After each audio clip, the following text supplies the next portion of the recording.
یہ اللہ کے رسول کے مہمان ہیں، لہٰذا گھر میں جو رکھا ہوا ہے ان سے چھپا کے نہیں رکھنا۔ وہ مہمان کو دیکھنا چاہیے کہ جب کسی کے ہاں وہ مہمان بننے جا رہا ہے تو وہ مناسب وقت چوز کر کے رسول نے فرمایا صلی اللہ علیہ وسلم ان کے گھر میں 3 دن سے زیادہ قیام نہ کریں۔ مہمان نوازی کیسے کی جائے، قرآن و حدیث کی روشنی میں رہنمائی فرمائیں، جزاکم اللہ خیرا۔ دیکھیں، قرآن و حدیث میں مہمان کے متعلق واضح احکامات ہیں، لیکن یاد رہے کہ سب سے پہلے میں سورۃ الحشر کی آیت نمبر 9 آپ کے سامنے پیش کرنا جا رہا ہوں۔ وہ انصاری صحابی کا واقعہ جو کہ ابو طلحہ کے نام سے ہے، وہ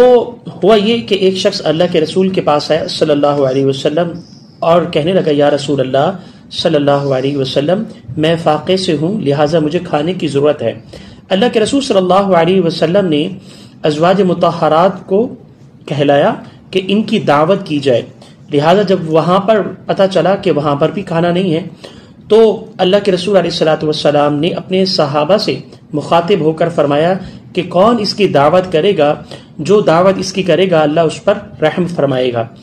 ایک صحابی کھڑے ہوئے، جیسے کہ میں نے عرض کیا، صحیح بخاری میں یہ واقعہ نقل کیا گیا ہے،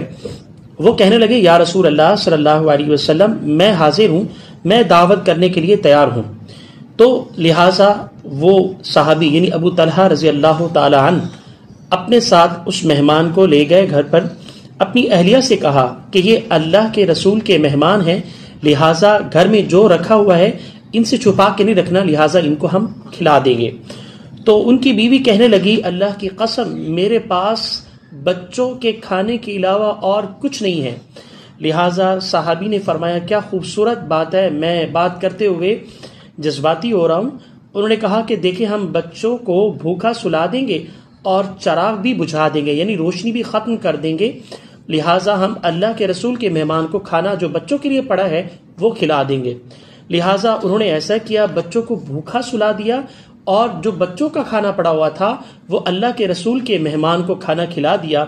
اور اس طرح سے وہ مہمان کی انہوں نے قدر کی اور عزت کی۔ بالآخر یہ ہے کہ جب صبح کا وقت ہوا، اللہ کے رسول سے ملاقات ہوئی صلی اللہ علیہ وسلم، اللہ کے رسول صلی اللہ علیہ وسلم نے اس صحابی کو فرمایا، اللہ آپ کی اس مہمان نوازی پر مسکرا رہا ہے۔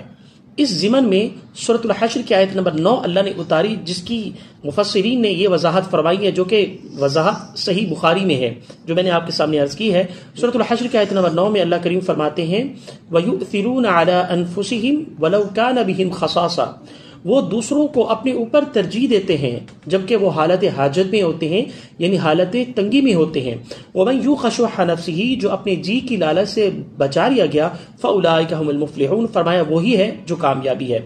تو صحیح بخاری کا میں نے حوالہ بھی دیا، اسی طریقے سے سورۃ الحشر کی آیت نمبر 9 کے ضمن میں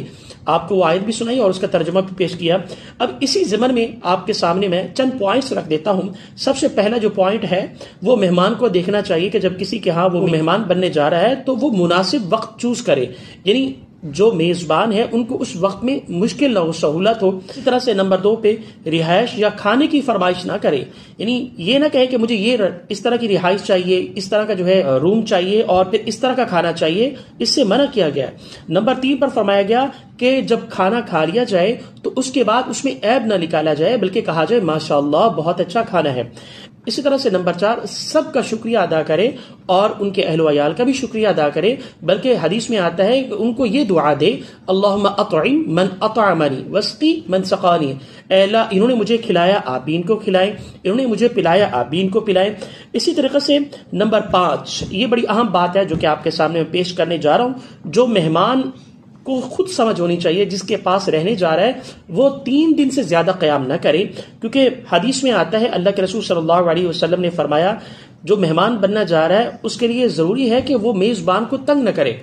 تو صحابہ نے فرمایا، یا رسول اللہ صلی اللہ علیہ وسلم، اس میں تنگ کرنے کی کیا بات ہے، ہم سمجھے نہیں۔ اللہ کے رسول نے فرمایا صلی اللہ علیہ وسلم، ان کے گھر میں 3 دن سے زیادہ قیام نہ کرے، وجہ یہ کہ ان کو دقت ہوگی، اور اس لیے فقہا بھی فرماتے ہیں کہ پہلے دن مہمان نوازی کرنی واجب ہے، اور پھر دوسرے اور تیسرے دن یعنی مہمان کی مہمان نوازی کرنی مستحب ہے۔ تو ایک دن تو آپ کھلائیں گے کھانا جس طرح کا پرتکلف ہوگا، پھر دوسرے اور تیسرے دن جو روٹین کا عام کا آپ کا کھانا ہے وہ آپ دے دیں گے، اور پھر مہمان کو چاہیے کہ پھر تیسرے دن کے بعد وہ اجازت لے کے چلا جائے، دعا دے۔ اس کے بعد رہنا اس لیے مناسب نہیں کیونکہ اپنے جو ہے کام کاج وغیرہ، میں نے حدیث کے حوالے سے بھی آپ کو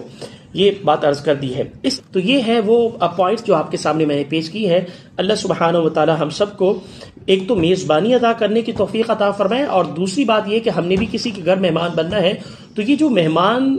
بننے کے حوالے سے اسلام میں جو شرائط ہیں اس پر اللہ کریم ہم سب کو عمل کرنے کی توفیق عطا فرمائے۔ یہ ضروری ہے کہ ہم کسی کو تکلیف نہ دیں۔ جزاکم اللہ خیرا۔ السلام علیکم ورحمۃ اللہ وبرکاتہ۔